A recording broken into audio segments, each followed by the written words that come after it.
Halo teman-teman semua, kali ini kita akan belajar tentang function pada MicroPython. Jadi, function adalah sebuah blok kode atau sekumpulan baris kode yang dirancang untuk melakukan fungsi tertentu. Fungsi ini memudahkan kita untuk menghindari pengulangan kode dan membuat program lebih modular dan mudah dibaca. Nah, artinya setiap function yang kita tulis itu mewakili suatu fungsi tertentu. Jadi nggak ada yang namanya fungsi yang berulang-ulang atau tugas yang berulang-ulang. Untuk menulis sebuah function di dalam MicroPython, kita menggunakan kata kunci def ya. Jadi setiap teman-teman menemukan ada tulisan def di codingan MicroPython, maka itu disebut sebagai fungsi. Nah, gitu ya. Seperti ini contoh penulisannya. Jadi def spasi nama functionnya apa, buka kurung, parameternya apa, tutup kurung, terus titik 2. Nah, ini jangan sampai lupa ya. Ada titik 2 di sini. Kemudian isi dari functionnya ditulis di dalam sini ya.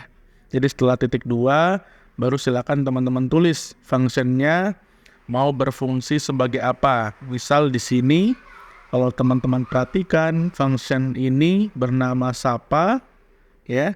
Fungsinya adalah untuk mengeprint teks halo plus nama. Nah, jadi menyapa sebuah nama, parameternya nama. Nah, gitu ya. Kemudian dipanggil di sini Sapa dalam kurung namanya Andi. Maka nanti yang tertampil di serial printnya atau serial monitornya ya, atau terminalnya adalah halo Andi. Nah, seperti itu teman-teman cara penulisan sederhana dari sebuah function di MicroPython. Nah, kemudian teman-teman juga bisa menambahkan lebih dari satu parameter ya di dalam sebuah function. Nah, sebagai contoh di sini ada sebuah fungsi atau function namanya tambah. Parameternya ada dua, ada A dan ada B. Nah, di sini B-nya sudah dideklarasikan nilainya sama dengan 0. Nah, ini juga bisa ya. Jadi, ada dua parameter yang dipisahkan menggunakan tanda koma. Kemudian akan direturn A plus B. Nah, ini fungsinya ya. Fungsinya.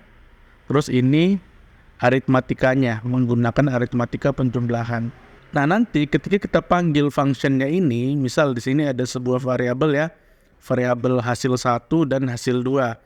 Hasil 1 itu sama dengan function tambah parameter yang pertama 5, parameter yang kedua 3. Berarti 5 tambah 3. Nanti hasilnya adalah 8 untuk hasil 1. Walaupun di sini sudah dideklarasikan ya, B sama dengan 0, tapi ketika kita deklarasikan lagi di sini, nilai B-nya, maka dia berubah menjadi 3, bukan jadi 0 lagi. Seperti itu ya, untuk penambahan lebih dari satu parameter. Misal nih, kita di sini tulisnya 2 parameter, tapi ketika di functionnya, kita cuman panggil satu parameter aja. Nah, maka secara otomatis nilai dari parameter B ini sama dengan 0. Jadi tambah dalam kurung 5, maka yang 5 ini adalah A-nya. B-nya tetap 0. Nah, gitu ya. Jadi 5 tambah 0 hasilnya tetap 5. Nah, seperti itu teman-teman untuk penulisan dengan lebih dari satu parameter.